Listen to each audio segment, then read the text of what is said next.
The Kurosun Ninja has quickly become one of my favorite pads during 2023 and all of so far 2024. I purchased this pad directly from Lethal Gaming Gear back in November of 2023, and it's been my main speed pad since.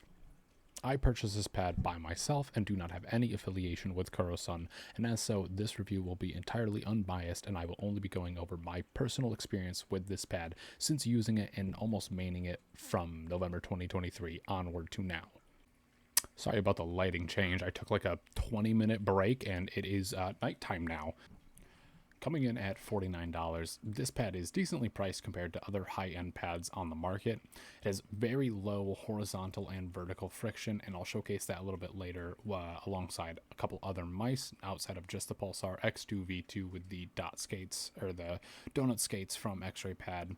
The low friction dynamically, horizontally, and vertically makes it an all-around amazing pad for tracking-based games like the Finals and Apex Legends and other games like target-switching games like Call of Duty and Battlefield.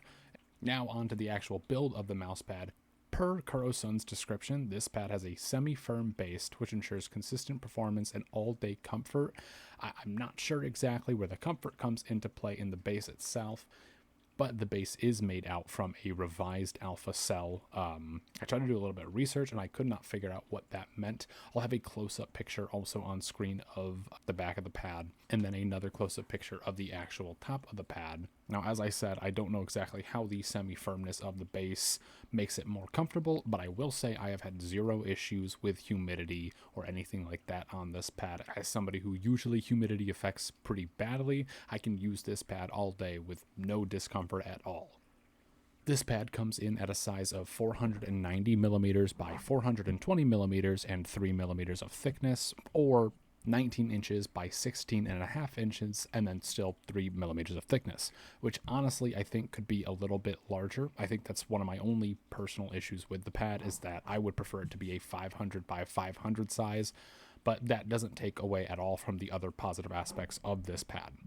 It also has flat and thin white stitched edges, which I do like. There are some pads that I've used in the past where the stitching can be somewhat abrasive, and I don't feel any issues with that on this pad at all. With all of this being tied together in nice little flat packaging and a cute little sticker that it comes with the Kurosun logo, I think all in all I would rate this pad a 9.5 out of 10.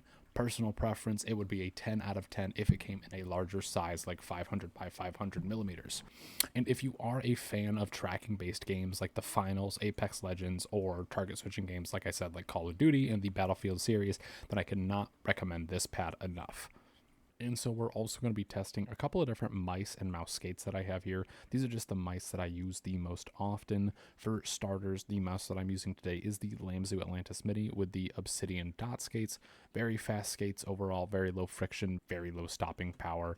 Overall, very good skates if you like tracking-based games like the Finals and Apex Legends and are overall just looking for maximum glide, minimal friction, just very, very fast, especially on a pad like this with such fine weaving. Then we also have one of my favorite mice, the WL Mouse Beast X. This comes in at 39 to 42 grams according to the website. I have the large stock PTFE skates on, but for this review I'm also going to be switching these out to the Obsidian X-Ray Pad Donuts, and these skates, and being that it's between 39 and 42, I'm just going to chalk it up to 40 grams on this because these skates are a little bit heavier. These skates are on the slower side. I would say that these skates are the slowest ones that I have here today, especially on how lightweight of a mouse this is.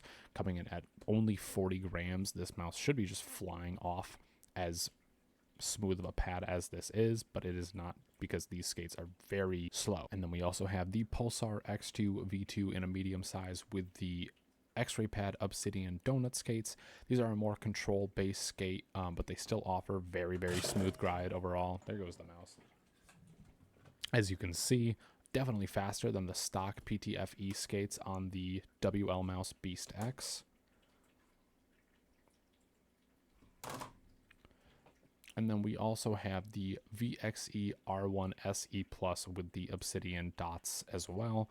Very fast skates. This mouse comes in at 51 grams. It's the second heaviest next to the Pulsar X2 V2.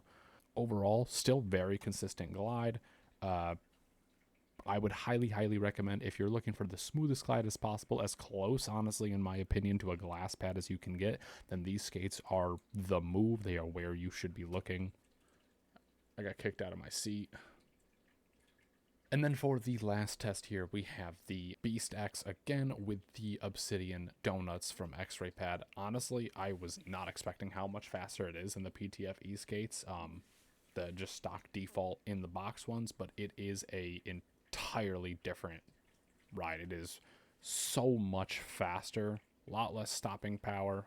It's kind of hard to show how little stopping power there is with a mouse this light. If you want the closest thing to a SkyPad, yeah, Obsidian Dots with the Kurosun Ninja is essentially the same thing. So, and if you made it this far into the video, please feel free to give a like on this video and subscribe, or head over to my Twitter and follow me there. If you'd like to see any other peripherals or pads reviewed, please leave a comment and let me know down below.